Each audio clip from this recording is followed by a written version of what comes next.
Quem gostava de mim na universidade continua gostando, quem não gostava.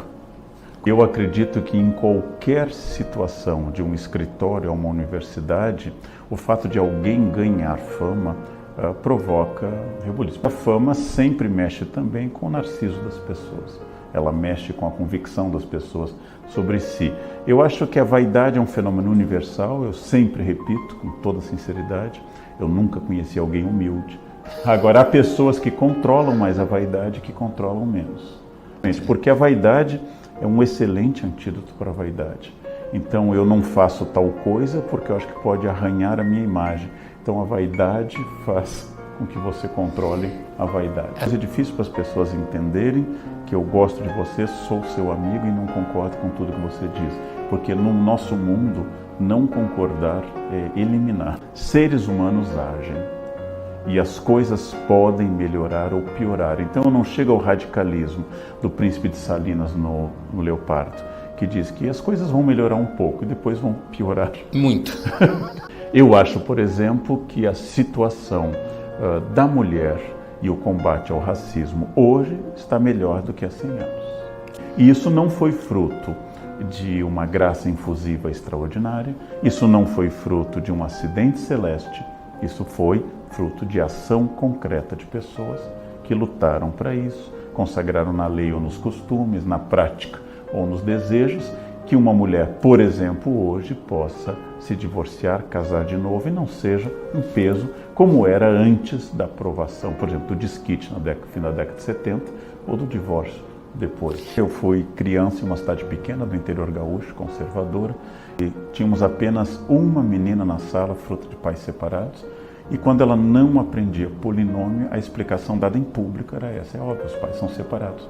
Então, todo mundo tinha dificuldades com certos conteúdos. Mas ela, quando não aprendia, era dito claramente, né? É óbvio. E não havia possibilidade de você ter sociabilidade com alguém que fosse filho de uma... Era melhor sair na casa de pais que se odiassem, mas estivessem formalmente casados e mantivessem o leito a contragosto. Matematicamente, o casado tem mais sexo do que o solteiro, apesar da propaganda dizer o contrário, que a repetição tende a diminuir o entusiasmo. Sim. Então, a primeira vez em Paris não é igual à 10ª vez em Paris.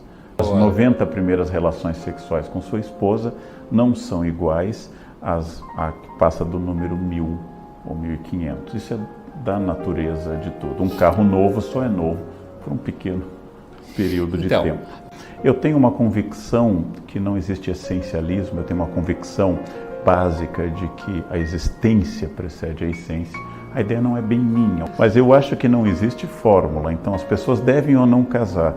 Eu tenho conhecidos francamente felizes no casamento. Então há pessoas que casam e são muito felizes.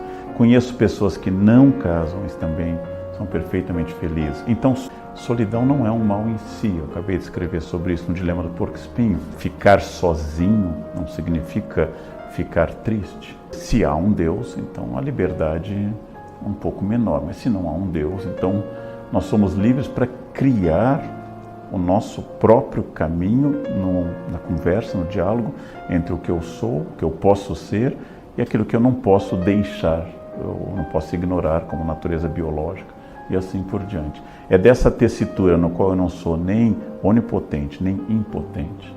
É dessa tessitura que sai escolha que por má fé, volto a Sartre, a gente atribui a terceiros. Então, as pessoas têm menos filhos. Um filho significa aula de inglês, sapateado, jazz, crise, psicopedagogo, então depressão. E isso é bom ou ruim? Eu não consigo imaginar minha mãe sem os 4 filhos dela. Eles foram não apenas um motivo de ocupação, mas foram para minha mãe a existência dela. Então, ser mãe era ontologicamente parte da felicidade da minha mãe. Agora, eu conheço pessoas que não têm e também são ontologicamente felizes. Sim. Felizes. Então, ter ou não ter filhos não tem uma resposta, é só a autoajuda que acha que há essa resposta pronta, imediata, boa. Não existe uma resposta, não tem um modelo, não existe essencialismo. E países onde os psiquiatras acreditam em déficit de atenção existe mais recomendação de Ritalina. Em países onde os psiquiatras não acreditam no déficit de atenção como tão coletivo ou tão onipresente, receitam menos Ritalina. Então, quando se fala, por exemplo, da atual epidemia de suicídios entre jovens em São Paulo, a alta taxa de suicídios na Suécia, mas principalmente hoje no Japão entre jovens, nós temos que pensar um pouquinho se isto representa um recorte social expressivo. Por exemplo, para um jovem de classe média e média alta, estudante de um bom colégio, dotado dos últimos gadgets eletrônicos, se o tédio existe na mesma proporção para alguém que acorda às 5 da manhã na Zona Leste, e se tiver falta de atenção, leva um tapa do pai ou um tapa da professora da escola pública e nunca vai ter acesso à Ritalina. Vai ter que trabalhar, e se essa nossa descrição da depressão, que é real, é uma doença, depressão é uma doença e é grave, se essa descrição também não tem que levar em conta o matiz da nossa classe média branca, leitora de jornais, entediada com seus gadgets eletrônicos. Nós estamos pensando a partir de uma reflexão que tem que levar em conta essa diversidade. Então é preciso um pouco mais de relativismo, porque atrás da crença absoluta ou dogmática em você ou nos seus valores estão os genocídios, estão as violências, estão todas as questões dos crentes, que podem ser um Stalin ateu, um Fidel Castro ateu, um Mao Tse Tung ateu, ou pode ser a Inquisição, ou pode ser o nazismo. Ou seja, podem os crentes, no seu valor, seja ele socialista ou capitalista, de direita ou de esquerda, que levam a ferro e fogo a imposição ao mundo e a crença de que o mundo pode ser transformado à sua vontade, criam utopias, e as utopias têm um custo humano altíssimo, né? Então, uma coisa boa é aplicar cristianismo às igrejas, saber aos professores, duvidar um pouco. Duvidar é muito importante, não o pirronismo, ou seja, a dúvida absoluta, mas a dúvida sistemática, pelo menos a cartesiana. Eu tenho direito a pensar que tudo que me ensinaram não é válido, mas eu não tenho direito, que seria o oposto de hoje, a supor que eu sou o início do conhecimento. A partir de mim se define a filosofia, o saber, e depois de mim o dilúvio.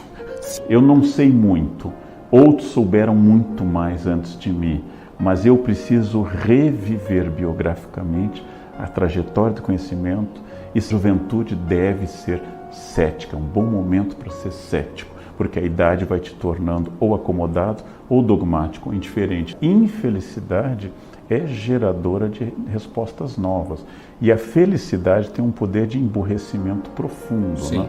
Pessoas muito felizes são do admirável mundo novo, mas elas tomam soma, né? Elas tomam uma droga para que elas sejam felizes, né? Então, se você pegar a biografia de qualquer grande empreendedor, ele faz e gesta seu desafio ao modus operandi tradicional, ao mainstream, a partir de uma infelicidade. E acho fundamental que o conhecimento seja acessível a todos, desde palestras públicas e gratuitas, ou na universidade, ou no mundo corporativo.